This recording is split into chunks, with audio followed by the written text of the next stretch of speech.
For this assignment, I'm going to be evaluating the use and the development of the MP3 format and the music streaming technologies.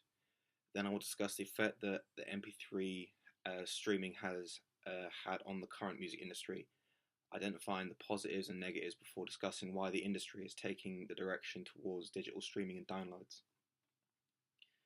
Finally, I'll be talking about the opportunities that have opened up in the presence of these new technologies, such as self-promotion, social media, and global access to music production, the global online marketing, and the advantages and disadvantages of them both. The MP3 file format was made by a German company by the name of Fraunhofer Gesellschaft.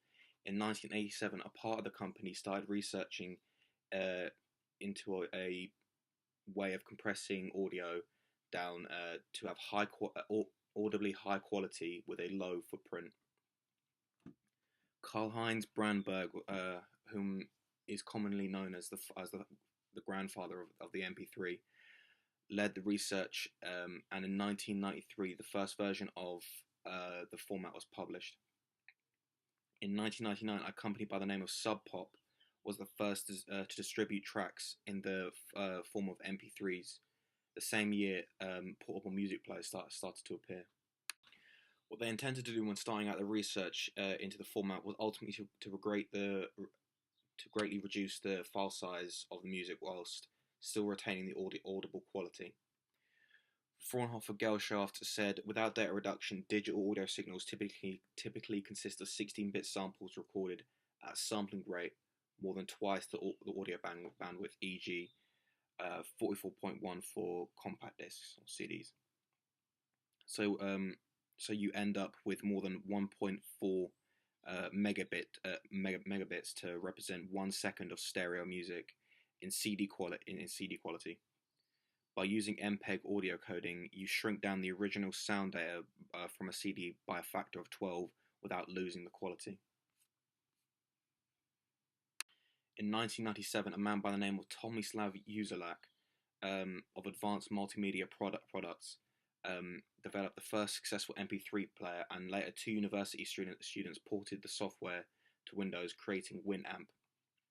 And in 1998, Winamp became free to Windows, which dramatically increased the popularity of the MP3 format. So in conclusion, the MP3 format came to be in 1987 for uses as a way to have audibly high quality of sound with a small footprint on a hard drive. In 1997, the first successful MP3 player led to the success of the whole format due to a music player known as Winamp being ported to from software of the MP3 player it was developed on by Tomislav Uzelak. Now, like anything that is new and successful, there is more often than not a demand placed somewhere as a result of it. Thanks to the creation of the digital MP3 format, people realized that this can easily go hand in hand with the power of the internet. Real Audio was one of the first streaming services to become available since the bandwidth of the internet slowly increased over time. Invented in 1995, it used its own file format that made the application able to download music whilst the users listened to it. It was a process known as streaming. While around the similar time, the competitors such as Microsoft and Apple were busy making players for established file formats at the time, such as AVI and MPEG. Another example is when in 1999 Yahoo brought out Broadcast.com for $5.7 billion. Broadcast.com was a popular site for streaming videos and audio, so there is no doubt that this was because Yahoo saw the potential that streaming had for making money, so they tried to seize it. And again, in 2000, Akami, a company that specializes in media streaming services, buys out the company Interview with the intentions of making the largest internet media streaming and broadcasting content delivery company. And so in conclusion, you can see that from this range of audio streaming services / applications and the time that they were established in relation to each other, that there is a correlation between the creation of the MP3 format and the demand for audio streaming services. In 1995, when Real Audio brought their version of audio streaming to the table, in 1999 when Yahoo tries to take advantage of upcoming demand by buying a website that is designed with that in mind. And then again in 2000 when internet media streaming company Akami buys out Interview with the intention of becoming the biggest multimedia streaming service, all within the space of 5 years. If you exclude real audio, becomes about 3 years, making the correlation a lot stronger. But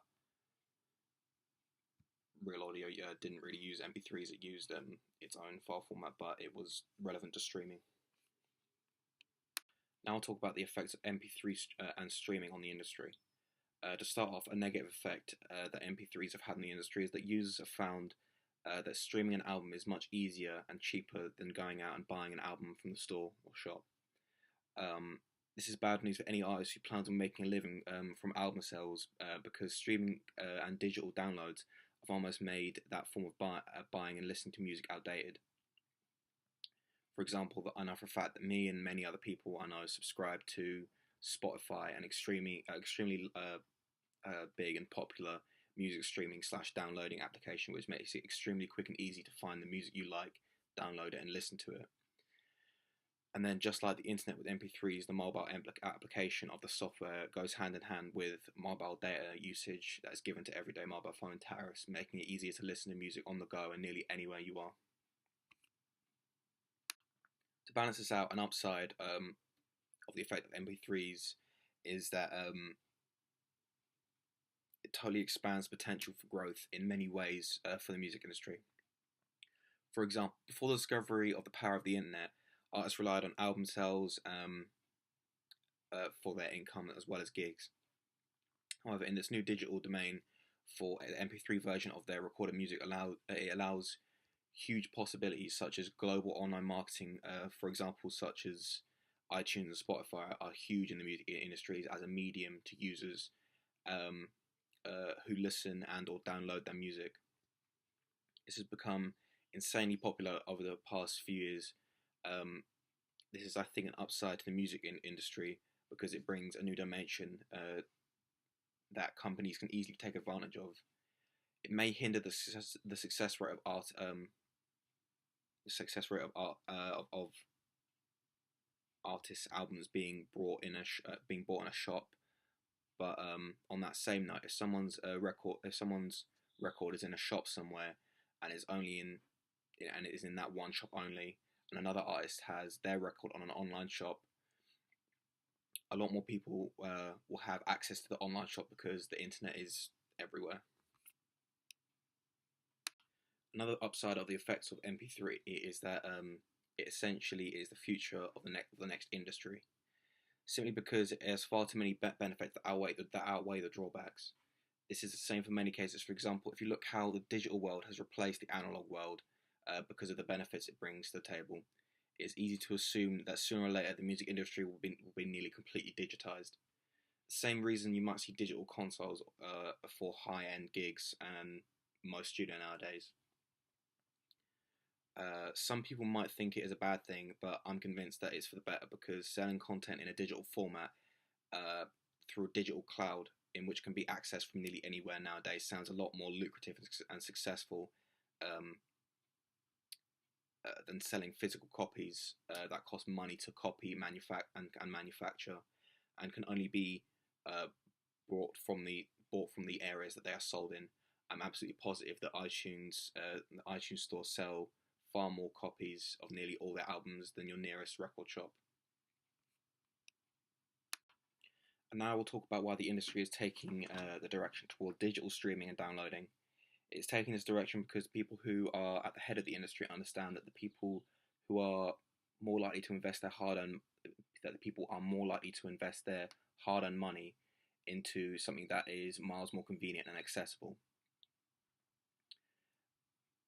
They have and are taking advantage of the fact that it is so much easier to buy a digital copy of material, stream / download it straight to your phone, where you can plug your headphones into it and listen to it straight away after. In comparison to having to wait until you have the free time from doing whatever you do, going to a record shop and buying a CD in which you need a CD player to play. and you can't actually take the CD anywhere as opposed to a phone unless you have an old school portable CD player. This is the exact reason why Spotify and iTunes are doing so well as opposed to other mediums, because they have spent time developing applications for example, iOS and Android devices, which work very well and can be used hand in hand with people's mobile data to stream on the go, as I mentioned earlier. So now you don't even need to have much spare time at all, ultimately making music more accessible. On top of this, the digital format of music is also more secure. If you go out and buy a physical copy, and then you then have to look after that copy to keep it working and playing correctly. Whereas once you buy a digital copy, you tend to own that material for life. You lose your phone, that's just no problem. You download another copy from the medium that you bought it from. You break your CD, and you're gonna have to fork out another 10 quid to get your music back, unfortunately. And finally, it's good news for explicit music or content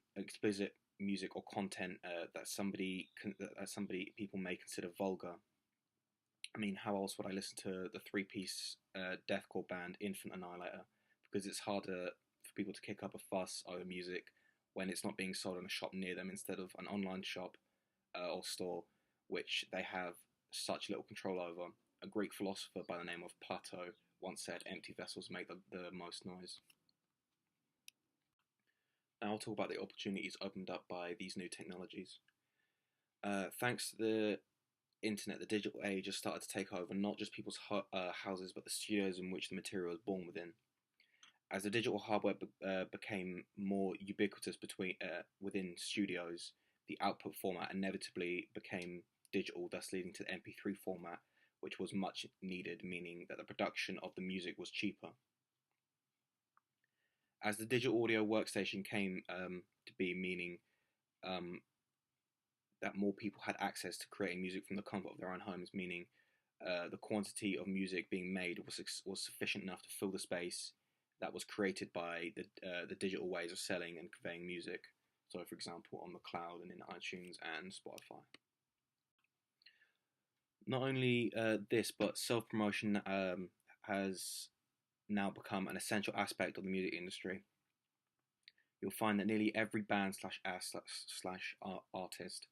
has a presence on some form of social media, where that be on Facebook, YouTube, Reverb Nation, SoundCloud, etc., etc. And now this is how bands and acts start networking, because it allows them to get in contact and be contacted, for example, by venues and labels, as well as fans and other bands, and for organising things. It also serves as a hub for record labels to give recognition to once they are affiliated with each other. This means that it is also beneficial for the act to be digitally associated with the record label, as well as just having a contract, because it means that they were able to be able to advertise you to venues and festivals all over the world with ease, because the bands put their need to know information on their social networking sites, such as what you need to know to book them, emails, phone numbers, and profiles, for example. And finally, these new technologies allow for market research, which is crucial in some cases, because it means that people can tailor their products to the specific needs of people or criteria. For example, people are able to make a decent living by making what's known as library music on websites, for example, like www.extrememusic.com. Library music is a selection of music that has to meet a criteria so that it can be bought off you or an artist and used for whatever purposes it could be needed for. For example, they could pay a well-known or successful producer / artist to create a score for a new film. That has to meet a criteria for it to be used effectively, maybe a soundtrack or sound design for backing music or something like that. And that concludes my assignment.